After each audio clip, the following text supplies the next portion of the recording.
Halo semua, ketemu lagi dengan saya Vera Maki. Kali ini di podcast kolaborasi antara VMCS, Vera Maki Communication and Social Impact, dan juga ini merupakan Road to IBC Indonesia Conference and Awarding 2025 yang akan diselenggarakan pada tanggal 24 Oktober nanti ya, di 2025 juga.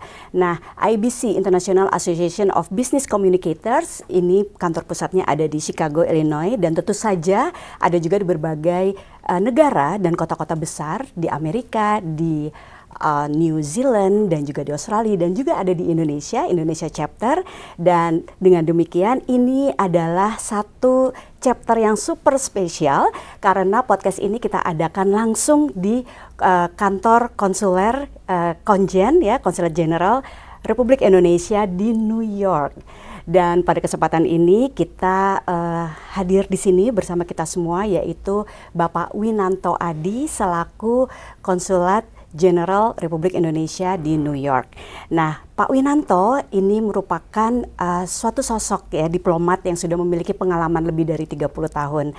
Dan di Konjen New York ini menaungi semua kurang lebih 15 provinsi atau negara-negara bagian di pesisir timur Amerika Serikat. Termasuk saat ini kita sedang berada di kantor beliau, yaitu di New York. Dan tentu saja berbicara mengenai komunikasi, beliau sudah tidak dapat dipungkiri lagi kefasihannya, terutama tentu dalam bidang diplomasi. Kita akan belajar bersama, berbincang-bincang dengan beliau pada saat ini, terutama nanti pada saat IBC Indonesia Conference, sesuai dengan tema kita, yaitu Strategic Communication at the Heart of Trust, Humanity, and Digital Impact. Langsung saja kita berbincang dengan Pak Winanto. Selamat sore, Pak. Selamat sore, Bu Vera. Iya, Pak. Sebelumnya saya mengucapkan terima kasih sudah bisa hadir di sini di kantor Bapak, dan juga tentu buat tim yang sudah mempersiapkan acara ini dengan Mbak Marlin juga. Nah, kita ingin tanya nih, pertama, perjalanan karir Pak Winanto lebih dari 30 tahun, dan saat ini adalah kedua kalinya Pak Winanto setelah melanglang ke berbagai negara diamanahkan, dipercaya kembali untuk ke New York untuk kedua kalinya. Terima kasih Bu Vera. Yang pertama tentu saya bersyukur karena di dalam menjalankan tugas saya punya 5 prinsip. Yang pertama adalah belajar, karena belajar itu adalah seumur hidup. Ya. Jadi di dalam penugasan ini pun saya merasa saya perlu belajar terus-menerus. Ya. Yang kedua adalah berteman atau networking, karena networking ini juga sangat vital di dalam menunjang tugas-tugas kedinasan yang harus saya emban di sini. Dan yang ketiga adalah bekerja. Bekerja ini sesuai dengan tugas dan fungsi tentunya sebagai seorang konsul jenderal yang ada di kota New York. Keempat adalah berkarya. Berkarya di sini kami artikan sebagai melakukan sesuatu beyond tugas dan fungsi. Jadi adanya kreativitas-kreativitas, adanya hal-hal baru sebagai terobosan dan lain-lain. Dan yang kelima nih yang paling penting juga adalah kesadaran. Kesadaran bahwa kita sebagai manusia yang tidak akan hidup selamanya di dunia, kesadaran bahwa jabatan itu hanya sementara, kesadaran bahwa apapun yang kita lakukan akan dimintakan pertanggungjawaban, dan tentu kesadaran berupa kerendah hatian.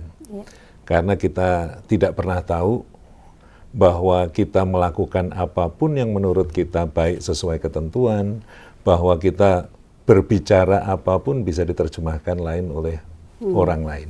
Ya. Dan kita hanya bisa mengontrol apa yang ada di diri kita sendiri. Ya. Pikiran, perkataan, perbuatan, dan perasaan kita. Jadi itu kuncinya. Luar biasa, Pak. Mungkin kalau untuk yang 5 tips tadi tuh, Pak, itu sesuatu yang bisa diambil dan digunakan juga oleh para diplomat-diplomat muda, tapi juga dengan PR practitioners juga, Pak, karena itu berlaku untuk semua industri ya, Pak ya, termasuk dalam pemerintahan dan juga dalam private company. Nah, Bapak, apa sih Pak momen yang paling berkesan selama perjalanan karir Bapak ini?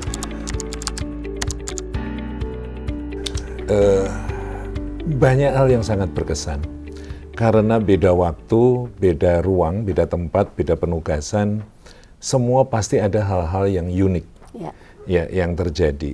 Jadi ada dua hal, yaitu ke dalam arti saya selaku individu dan saya juga memiliki keluarga, dan tentu setelah itu keluar.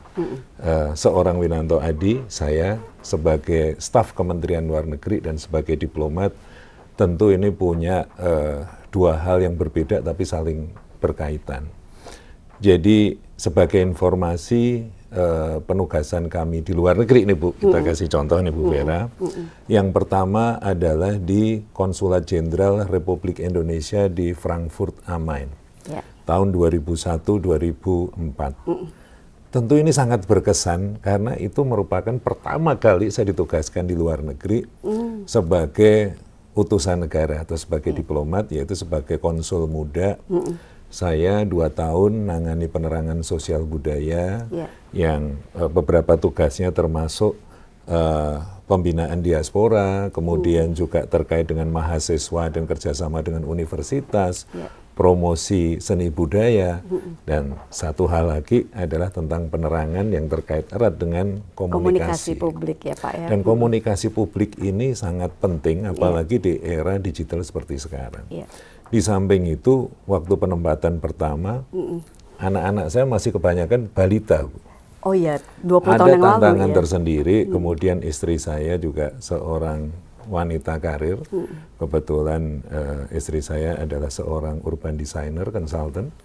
Jadi ketika harus mendampingi saya, dia harus keluar dari pekerjaannya. Suatu tantangan tersendiri yang tidak mudah, dan anak-anak masih kecil. Sementara dilihat dari negaranya sendiri, Frankfurt itu adalah konsulat jenderal yang benar-benar ada di tengah kontinen Jerman, ada di tengah Jerman. Dan itu sangat menarik, tentu memberikan kesan yang berbeda. Yang kedua, saya juga pernah ditempatkan, my second assignment adalah di Kedutaan Besar Republik Indonesia di Nairobi, Kenya. Ini suatu negara dari sisi development-nya ada di belakang Indonesia, tetapi KBRI Nairobi ini sebetulnya juga selain sebagai kedutaan besar, juga mengemban misi multilateral. Karena di Kenya sendiri, di Nairobi, ada kantor PBB yang in charge untuk bidang perkotaan dan lingkungan hidup. Dan di sana saya mendapat tugas tambahan, yaitu walaupun tugas utama saya di bidang ekonomi, saya mendapat tugas tambahan dari Pak Dubes untuk in charge menghandle masalah bajak laut yang ada di Somalia. Jadi saya belajar banyak dari bagaimana menghandle sandera-sandera anak buah kapal Indonesia yang bekerja di kapal asing yang dibajak oleh bajak laut Somali. Jadi sekali lagi saya belajar di sana tentang anatomi bajak laut di Somali. Saya juga belajar tentang bagaimana berkomunikasi dengan bajak laut tadi. Berdiplomasi, bernegosiasi, dan juga kita harus bekerja sama dengan berbagai negara lain, terutama kalangan intelijen mereka. Ada Australia Secret Intelligence Service, ASIS, ada MI5, ada dari Uni Eropa, dan lain sebagainya. Itu sangat menarik. Dan ada satu hal yang lucu di Nairobi. Untuk pertama kali saya pernah naik dalam satu mobil dengan 2 kambing hidup. Ini menarik sekali. Ini salah satu hal yang sering saya ceritakan. Jadi kebetulan di Kenya itu berbatasan dengan Somali, dan di perbatasan itu ada seorang warga Kenya yang mengambil S2 di Yogyakarta. Kemudian dia ikut seleksi, akhirnya menjadi kepala KPUD, Komisi Pemilihan Umum Daerah di daerah perbatasan itu. Dia sangat bangga dengan prestasinya, dan dia bisa mencapai jabatan itu karena pernah studi di Indonesia. Kemudian dia ngundang kami, Pak Dubes minta saya untuk hadir, datang ke sana. Dan waktu itu kita berikan mereka 3 set komputer. Jadi kalau saya di Kenya itu saya banyak bersyukur, Bu. Kenapa? Karena Indonesia jauh lebih maju dari mereka. Jadi ketika saya pledge, saya akan belikan 3 komputer. ternyata dia adalah dewan penyantun dari satu universitas di kotanya, yang sangat sederhana. Sebagai tanda terima kasih, saya nggak tahu, kita diajak makan siang, sudah, saya perjalanan 6 jam dari Nairobi. Ketika sudah sampai di mobil, saya terkantuk-kantuk, kok ada yang niup-niup telinga saya dari belakang. Padahal perasaan saya di tengah, saya sendiri. Iya. Setelah nengok, ternyata saking terima kasihnya dia, kita diberi 2 kambing hidup. Oh, itu dikasih. Dikasih, tapi driver nggak boleh ngasih tahu saya. Oh, surprise gitu, Surprise. Pak. Dan akhirnya memang saya surprise betulan. Iya. Karena 6 jam bersama 2 kambing hidup dalam perjalanan dari kota di perbatasan Somali ke Nairobi, Kenya. Itu Iya. yang sangat menarik. Menarik sekali tuh Pak ceritanya. Ya, dan kebetulan juga satu hal ini juga yang sangat menarik dan juga mempengaruhi hidup saya ke depan adalah ketika di Nairobi, saya 2 tahun di sana. Kebetulan istri saya adalah seorang urban designer, dia S2-nya, dia tamatan dari Oxford. Ditawari kerja oleh profesornya. Di Oxford. Di Doha, di Qatar. Oh, di Qatar. Ya, dia bilang karena profesor ini punya perusahaan konsultan, kebetulan kliennya adalah pemerintah Qatar. Waktu itu saya ditanya, istri saya, Mas, ini ada tawaran dari profesor saya untuk bekerja di sana. Saya utang budi ke istri saya, karena dia harus keluar sebagai seorang founder dari perusahaan konsultan. Dia harus meninggalkan pekerjaannya ketika saya first posting. Sebagai suami saya izinkan. Alhamdulillah Pak Dubes mendukung. Dan akhirnya setelah 2 tahun di Kenya, istri saya terbang ke Qatar bersama anak-anak saya. Iya. Jadi Bapak tetap di Kenya. Saya tetap di Kenya sampai habis masa penugasan. 2 tahun, istri saya kebetulan kontraknya juga 2 tahun. Setelah itu kita kumpul di Jakarta hanya setengah tahun. Kemudian istri saya ditawari lagi untuk bekerja di pemerintah Qatar untuk melanjutkan proyek yang sudah diselesaikan tadi. Tapi jarak jauh atau diperpanjang di sana, Pak? Jadi kita sempat pulang kumpul itu sekitar 1 tahun. Ya, kemudian istri saya dan anak-anak ke sana. Di sini saya ingin menyampaikan bahwa memang keluarga diplomat ini yang sangat kasihan adalah keluarganya. Jadi terutama anak-anak harus pindah-pindah. Makanya ketika dapat tawaran dan itu paket keluarga, saya support mereka. Jadi itu salah satu hal yang menarik adalah bagaimana para diplomat, keluarga diplomat itu bisa survive dengan anak-anaknya. Karena kan setiap 3 tahun harus pindah. Tapi di sisi lain, being a family diplomat itu juga satu privilege. Jadi tergantung kita ngaturnya. Sebelum sampai di New York untuk penugasan berikutnya. Dan mungkin New York ada sesi tersendiri kali Bu Vera. Iya, monggo Pak, silakan cerita yang New Yorknya juga. Oke, sekali lagi dalam hidup itu saya percaya ini konsep yang saya selalu sering ceritakan ke teman-teman. Mungkin teman-teman sudah sangat bosan mendengarnya. Dalam hidup saya percaya pada 3 hal. Yang pertama adalah we never know. Kita nggak pernah tahu apa yang akan terjadi pada diri kita, diri keluarga kita yang kita sayangi, teman-teman kita, sedetik lagi, semenit lagi, sehari, seminggu, sebulan, setahun, 10 tahun, we never know. Nah, ketika kita benar-benar artinya ketika kita menyampaikan we never know itu adalah kita percaya bahwa kita ini seperti wayang, yang dalangnya adalah Tuhan yang Maha Esa. Jadi apapun skenario yang dibuat manusia, seringkali jauh lebih lebih kurang lah dibandingkan dengan skenario dari Sang Maha Dalang atau Sang Maha Pencipta.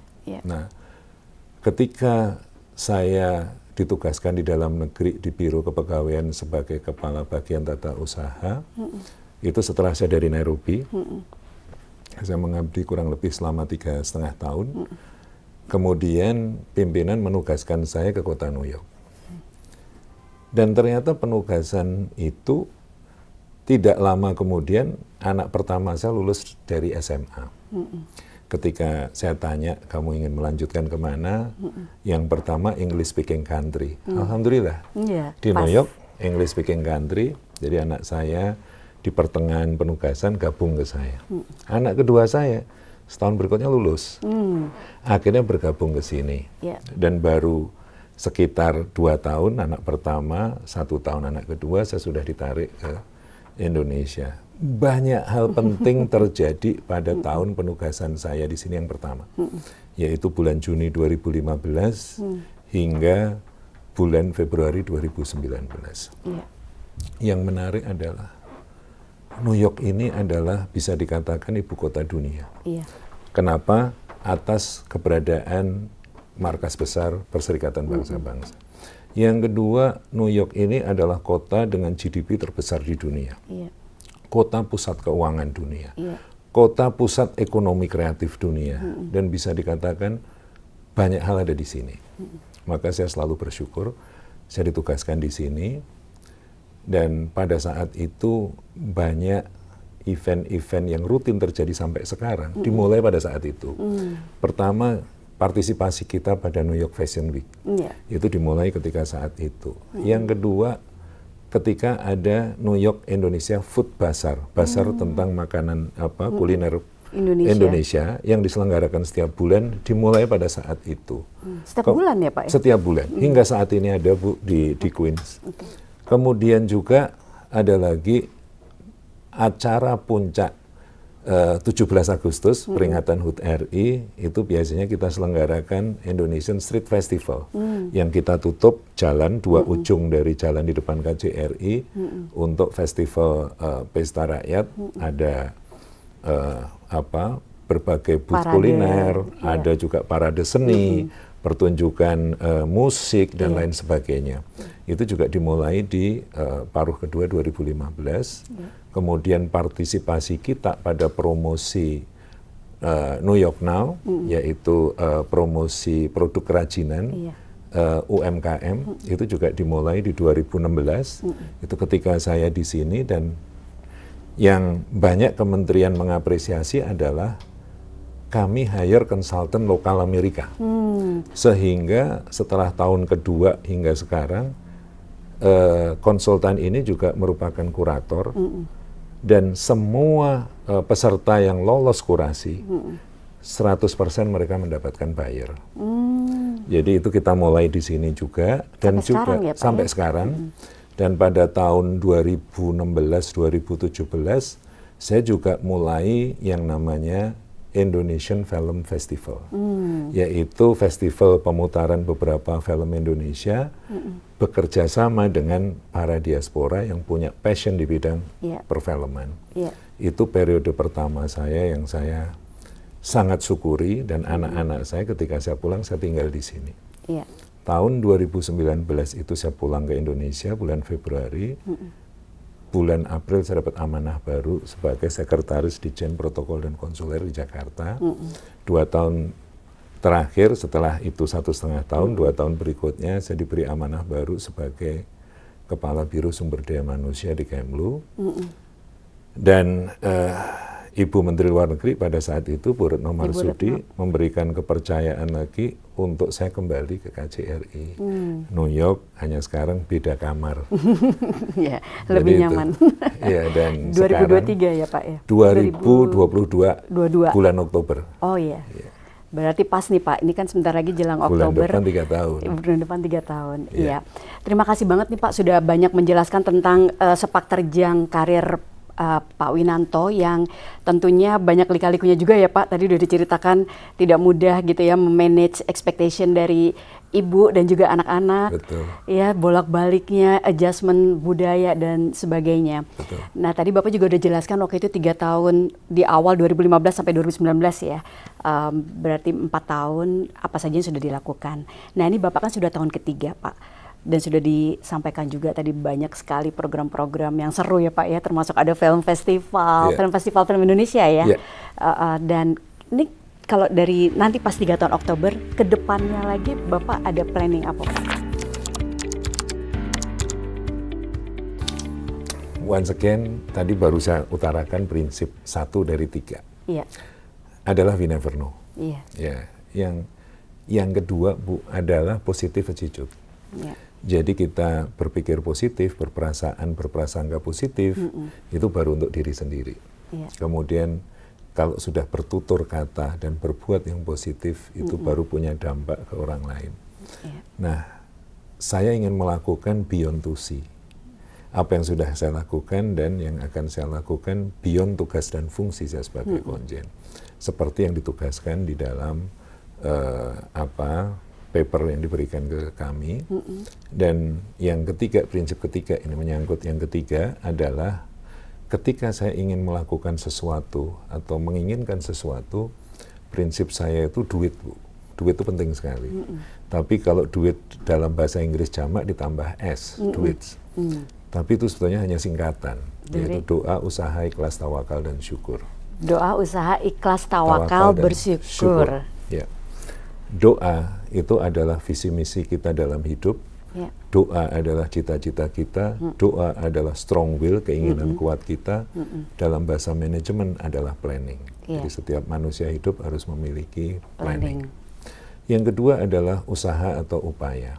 Usaha atau upaya itu hanyalah satu-satunya hal real yang bisa kita lakukan. Bahasa manajemennya adalah planning execution. Yang ketiga adalah ikhlas, karena kita sadar betul setiap usaha yang kita lakukan yang menentukan hasilnya bukan kita. Jadi setelah kita melakukan yang terbaik, merencanakan yang terbaik, kemudian dieksekusi yang terbaik, harus ikhlas. Ikhlas ini ada dua hal maknanya. Satu, ya kita melakukan segala sesuatu tentu lillahi ta'ala atas izin Allah. Yang kedua, supaya kita bisa move on. Ya. Kebayang kalau habis ujian kita menyesal, aduh tadi yang nomor 5 harusnya seperti ini, padahal besok ada ujian lagi yang lain. Nah, kita bisa move on. Yang keempat adalah tawakal. Tawakal meaning terimalah apapun hasilnya, karena pasti pada saat itu adalah yang terbaik dari Tuhan. Nah, kalau kita belum puas, tawakal itu dalam bahasa manajemen artinya evaluasi. Jadi evaluasi, dan hasil evaluasi cuma 3. Apakah targetnya yang salah, ataukah cara mencapai targetnya yang salah, ataukah dua-duanya salah. Nah, kalau sudah tahu, kita buat rencana yang baru, kita ulangi dari depan lagi. Dan yang terakhir, yang paling penting, semua itu harus kita lakukan dalam satu bingkai yang namanya syukur. Syukur kita masih diberi hidup, syukur masih diberi sehat, syukur masih diberi keluarga dan teman-teman yang support, dan syukur masih diberi kesempatan untuk berusaha lagi. Saya mulai dari yang syukur tadi. Jadi apa yang saya lakukan di sini tentunya yang pertama, saya mengeksekusi sesuai dengan arahan pimpinan. Waktu itu Menteri Luar Negeri Bu Retno. Ya. Yang kedua, saya ingin bekerja beyond itu dengan memanfaatkan segala potensi yang ada di saat ini. Makanya selain melanjutkan acara-acara yang tadi kami sampaikan, saya juga menambahkan, karena dulu saya di bidang ekonomi, sekarang saya harus ngurus semuanya, mulai dari ekonomi, sosial budaya, kemudian protokol dan konsuler, perlindungan diaspora, dan lain-lain. Jadi saya coba melakukan untuk yang berkarya tadi, beyond to see. Satu, ini atas bantuan juga dukungan kerjasama dengan Mbak Marlin selaku koordinator fungsi Pensosbud. Ini kita membuat forum-forum mahasiswa. Jadi, forum mahasiswa, selain organisasi yang sudah ada, tentu kita kolaborasi, kita dorong teman-teman yang tergabung di Persatuan Mahasiswa Indonesia di AS, yaitu Permias.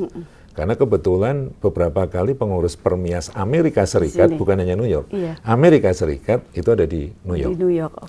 Jadi di New York ini ada pengurus Permias Amerika Serikat, ada pengurus Permias New York, ada juga pengurus awardee yang dapat beasiswa LPDP, Mata Garuda, itu juga ada di sini juga salah satunya presidennya. Terus kemudian juga Indonesian Student Association yang ada di berbagai universitas.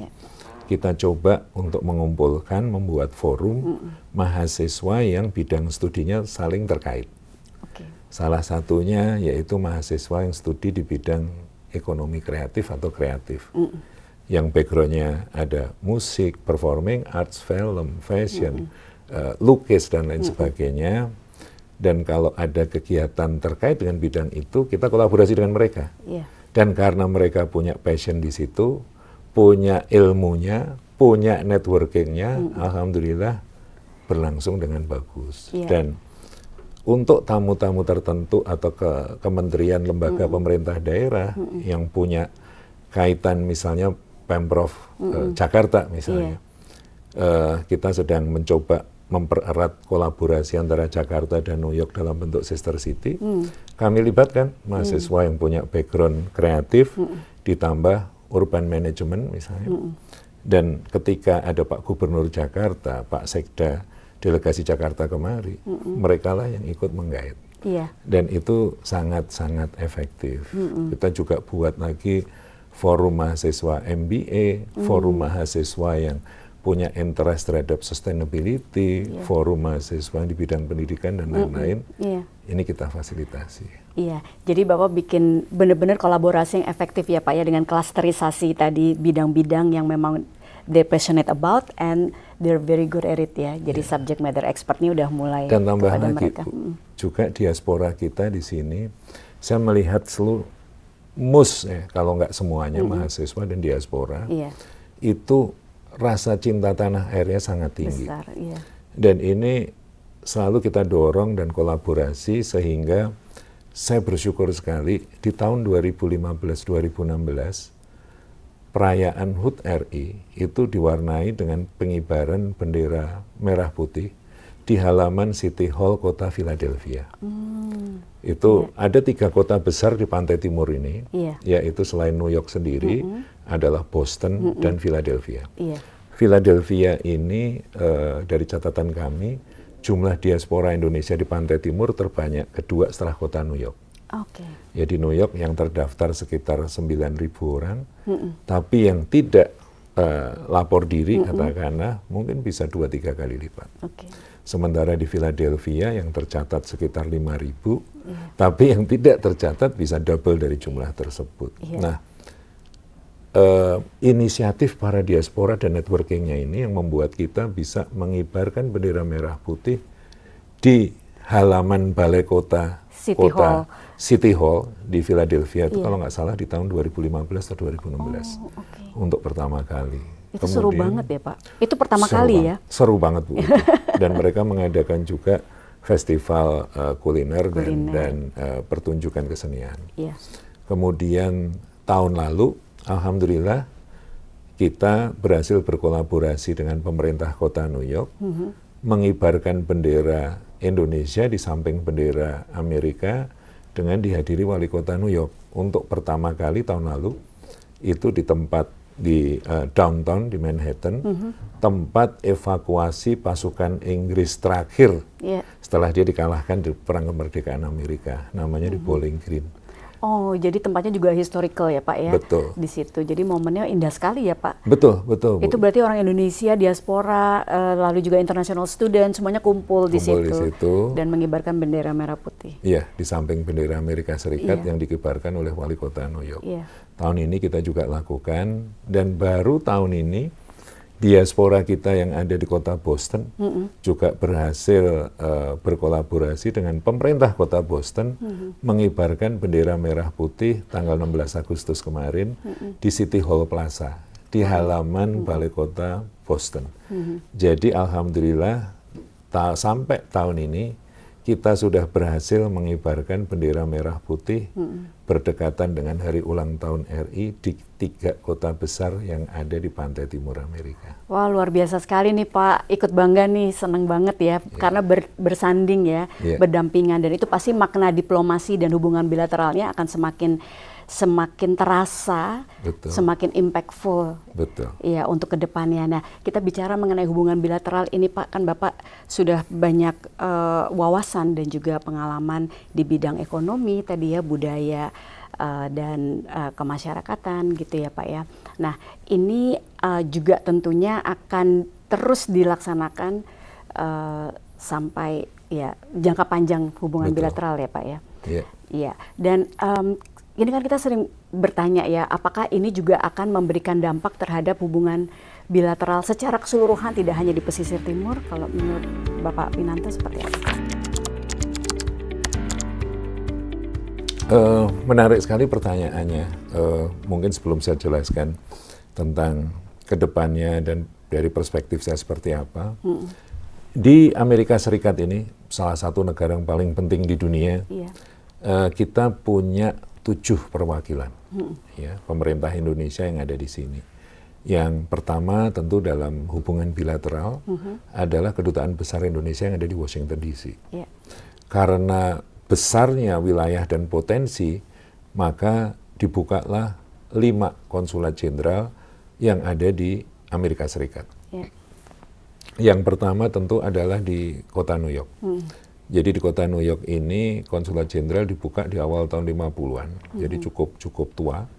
Kemudian dibuka perwakilan berikutnya di San Francisco, Los Angeles, Chicago, dan Houston. Jadi ada 6 perwakilan bilateral, 1 kedutaan, 5 konsulat jenderal. Dan kita selalu berkoordinasi secara erat dengan teman-teman di perwakilan yang lain. Kemudian ada 1 perwakilan multilateral, yaitu Perutusan Tetap Republik Indonesia untuk UN atau PBB di kota New York. Selain pemerintah, ada juga kantor perwakilan Bank Indonesia yang kebetulan ada di kota New York. Kemudian juga perwakilan Bank BNI dan Bank BRI, serta Indonesian Investment Promotion Center yang juga di bawah koordinasi KJRI New York.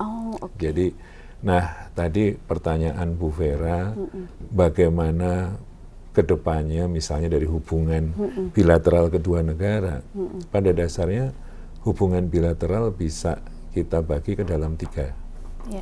Government to government, itu sudah jelas, pemerintah Amerika tahu dan bekerja sama erat dengan pemerintah Indonesia. Yang kedua, business to business. Nah, business to business mungkin belum banyak juga pebisnis Amerika yang tahu tentang Indonesia. Dan yang terakhir adalah people to people, P2P. Ini perjuangan berat. Dan saya selalu sampaikan adalah Indonesia is the biggest invisible country in the US. Invisible country. Indonesia adalah negara terbesar yang paling tidak dikenal di Amerika Serikat. Kenapa tuh Pak? Menurut insight-nya Pak Winanto? Menurut saya salah satu indikator, salah satu contoh adalah semakin sedikitnya studi tentang Indonesia yang ada di berbagai universitas di Amerika Serikat.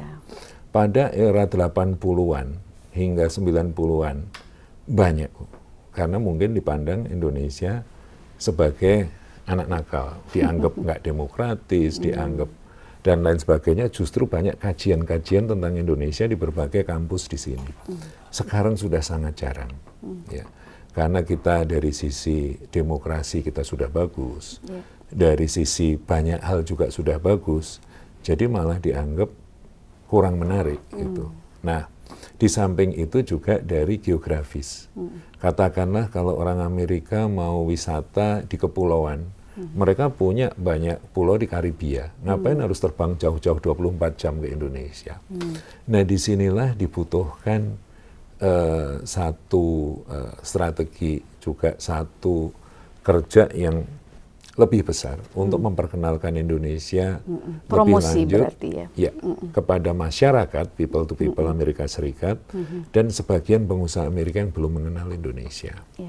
Nah, yang menarik adalah saya sudah 2 tahun lebih mengajukan usulan adanya Indonesian Center for Culture and Creative Economy. Di sini, di New York? Di New York. Saya sudah sampaikan ke berbagai pihak, pemerintah, pengusaha, bagaimanapun walaupun ini era digital, tapi kehadiran fisik ini semakin penting. Betul. Jadi seperti Korea Selatan, dia punya pusat kebudayaan Korea di sini. Ada. Kemudian Prancis dan lain juga ada. Nah, saya kira Indonesia sebagai negara besar, bahkan dari sisi populasi kita terbesar keempat di dunia. Ya, siapa yang tidak kenal dengan India, dengan populasi terbanyak di dunia, di Amerika, semua orang kenal. Siapa yang tidak tahu Tiongkok, negara berpenduduk kedua terbesar di dunia. Amerika sendiri adalah negara berpenduduk ketiga terbesar di dunia. Yang keempat adalah Indonesia, yang tidak banyak dikenal. Di bawahnya ada Brasil, ada Nigeria, ada Pakistan, hampir semua orang tahu. Betul Pak, tapi ini menarik loh Pak, karena di Indonesia saja ada loh Pak senternya at Amerika itu yang ada di Pacific Place ya. karena kebetulan kita suka kerjasama juga dari IBC dengan Ed Amerika, kita banyak sharing dan seterusnya gitu ya Pak ya. Jadi itu ide yang bagus, apalagi udah ada di sana, might as well harusnya ada di sini gitu ya Pak. Insya Allah ya Pak ya, nanti bisa berhasil. Karena kami sudah punya konsepnya Bu, sudah kami tawarkan, dan ide yang menarik adalah Ed Amerika itu hanya pengenalan budaya. Sementara yang kami tawarkan adalah proposal pusat budaya dan ekonomi kreatif. Jadi lebih holistik ya sebenarnya. Lebih holistik dan lebih bisa self sufficient. Karena kalau culture kita lebih banyak spend, mendatangkan kelompok-kelompok budaya Indonesia untuk main di sini, mendatangkan kolaborasi dari Indonesia dan Amerika main di sini, itu lebih banyak spend. Tetapi ide kami adalah juga adanya pusat ekonomi kreatif. Jadi bayangan kami ada satu gedung, apapun namanya itu, tapi kalau kita bisa kelola lebih bagus. Kita pemerintah Indonesia, bukan kami Bu ya. Kita pemerintah Indonesia bisa dibayangkan ground floor itu food court. Artinya kita bisa memperkenalkan kuliner Indonesia di situ. Sekarang kalau Bu Vera di sini mau nyari makanan Indonesia otentik di Manhattan, udah hampir dipastikan nggak akan ketemu. Kecuali dia embedded ke Malaysian restaurant. Terus ada juga yang fusion, jadi bukan yang otentik. Terus kemudian di lantai atasnya itu ruang serbaguna, bisa dipakai untuk exhibition hall, bisa dipakai sebagai promotion center. Jadi misalnya kita ikut pameran perdagangan di bidang kerajinan atau UMKM, nanti kan itu cuma 3 hari. 3 hari itu belum waktu untuk follow up. Nah follow up-nya nanti kita bisa geser pavilion Indonesia ke Indonesian Center. Seminggu misalnya, ya karena itu milik pemerintah Indonesia, mungkin juga sewanya bisa lebih murah. Dan yang tadi business card yang sudah ditumpuk oleh pengusaha kita, dia bisa undang lagi mitra potensialnya untuk hadir, untuk follow up, sehingga benar-benar deal potensial menjadi deal. Nah makanya kenapa saya sampaikan di situ juga berperan sebagai kreatif ekonomi hub juga. Betul. Nah di samping itu, kalau ini angan-angan saya nih Bu, misalnya nih mungkin Danantara gitu ya, karena Danantara juga punya banyak dana untuk diinvest, dan pusat keuangan dunia itu ada di New York. Selain New York ada di Boston, selain Boston ada di Philadelphia, di pantai timur. Kalau Danantara bisa invest gedung di situ, mungkin gedung pemerintah yang lain bisa ikut di situ.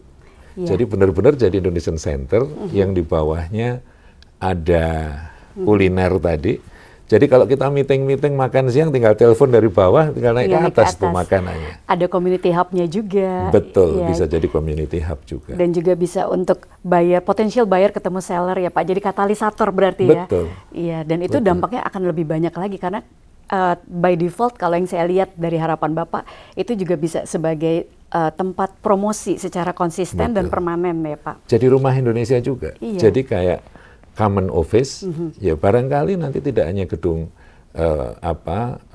institusi pemerintah atau BUMN, mungkin swasta yang tertarik untuk mengembangkan bisnisnya di Amerika bisa ikut berkantor di situ. Iya kan kita juga punya Kadin ya Pak ya. Betul. Dan di sana juga ada MCM gitu ya. Jadi bisa ada dipindahkan kalau lagi ke New York. Seperti itu ya Pak. Aduh semoga amin amin ya rabbal alamin ya. Semoga harapannya itu terwujud entah ya kita nggak tahu kapan ya, soon or later ya Pak ya. Iya. Kami berharap. Iya Pak, terima kasih untuk penjelasannya yang sangat komprehensif. Tadi sudah masuk ke hubungan bilateral, diplomasi sudah Bapak sentuh juga tadi. Sekarang kita bicara mengenai strategi komunikasi, komunikasi publik. Menurut Bapak, apa sih tips gitu ya untuk dalam kapasitas Bapak atau juga Bapak melihat komunikasi ini harus seperti apa dan bagaimana itu kemudian Pak Winanto implementasikan tadi dalam hal kolaborasi, kedekatan dengan banyak komunitas Indonesia di sini gitu Pak. Apa tantangan dan peluangnya juga? Tentu yang menarik, saya ketika didudukkan pada tantangan, saya justru melihat pasti ada peluang di situ. salah satu hal yang paling penting dan yang seringkali bisa menjadi blunder adalah masalah komunikasi publik. Yeah. Nah, makanya tadi prinsip saya ketika kita menjalankan satu amanah yang ada 5 hal tadi, saya ingin menyoroti yang poin terakhir, yaitu kesadaran. Yeah. Kesadaran ini bukan consciousness ya, tapi lebih pada awareness dan kesadaran batin bahwa kita hidup itu tidak lama, jabatan itu sementara, makanya harus ada kerendahan hati, dan sebagai wakil pemerintah kita harus bisa sebagai seorang bapak yang bijak. Saya selalu belajar dan berusaha, saya belum sampai di sana. Jadi di dalam berkomunikasi pun yang harus dilakukan satu, harus ada kerendahan hati di situ. Jangan sampai jadi tinggi hati. Yang kedua, yang kita sampaikan adalah sebaiknya kita juga mendengar lebih dulu, lebih banyak mendengar. Kemudian kita sampaikan, dan kita pun menyampaikannya harus dengan empati.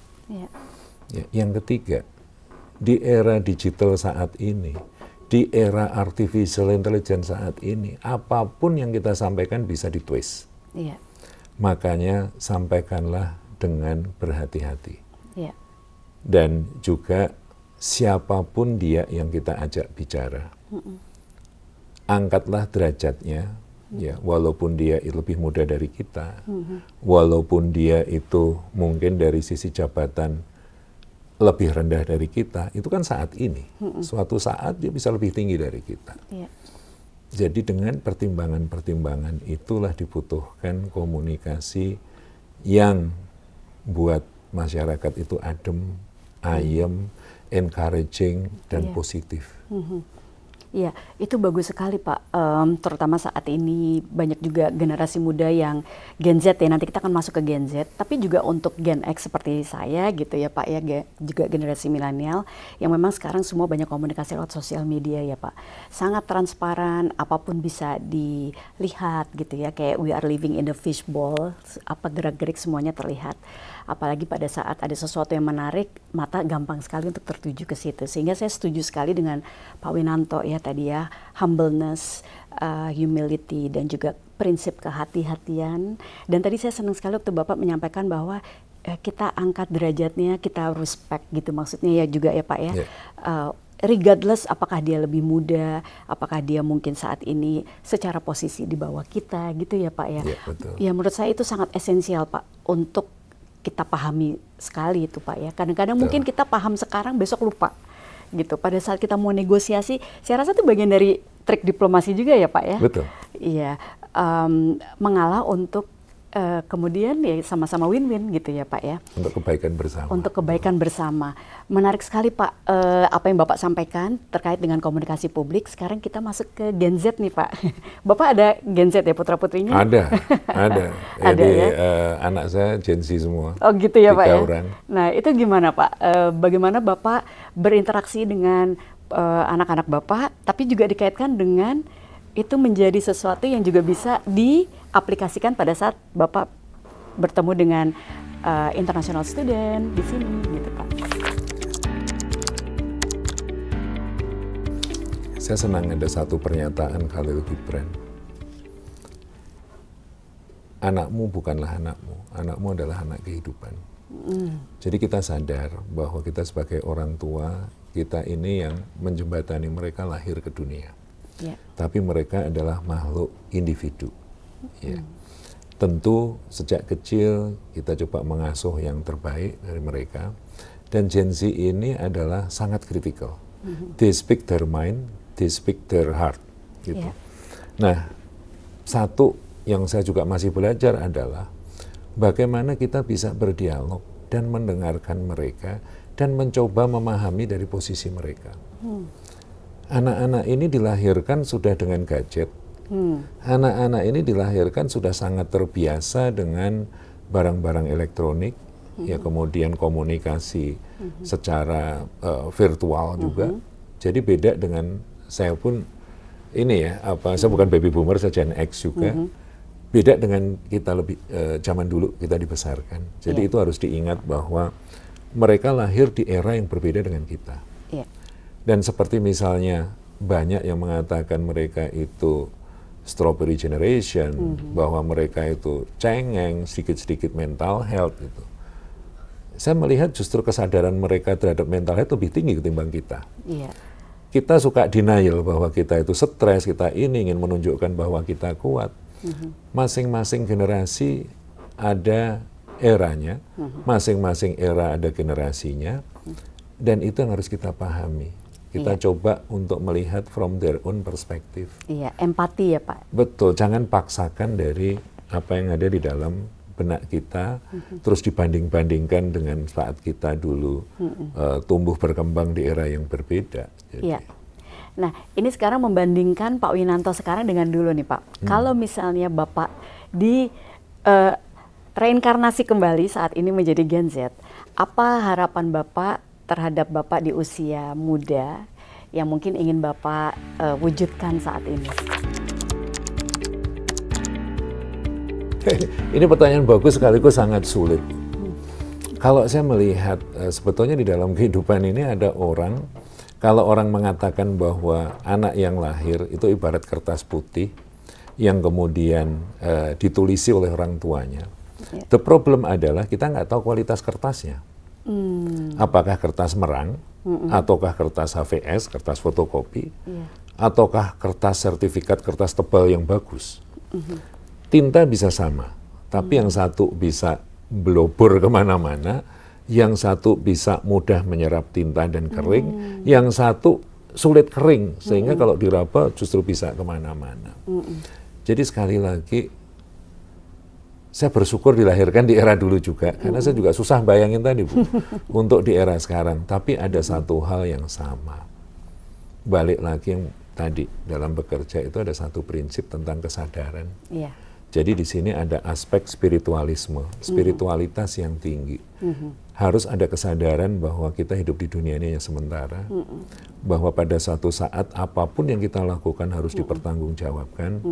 Jadi apapun itu, berbuatlah, bertutur katalah, berpikirlah, berperasaan dan berprasangkalah secara positif dan bertanggung jawab.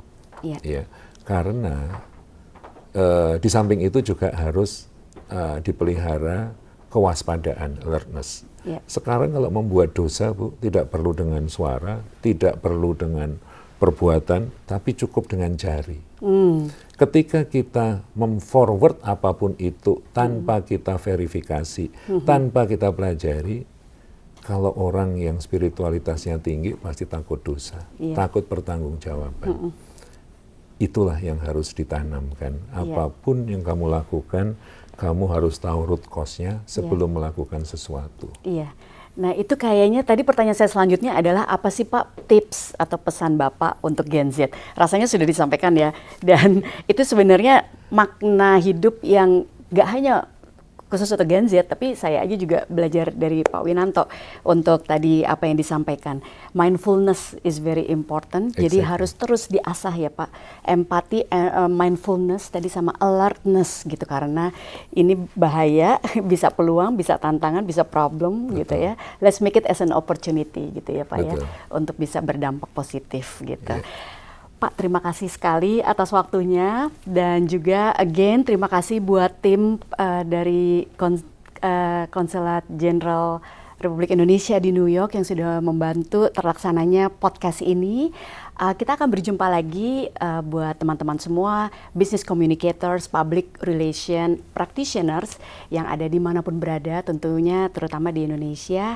Kita akan berbincang lagi dengan narasumber-narasumber yang tentunya bisa memberikan banyak added value buat kita semua, terutama dari sisi communication. Sampai jumpa di sesi-sesi berikutnya. Sesi berikutnya. Thank you ya Pak. Matur nuwun. Terima kasih Bu Vera. Thank you Pak.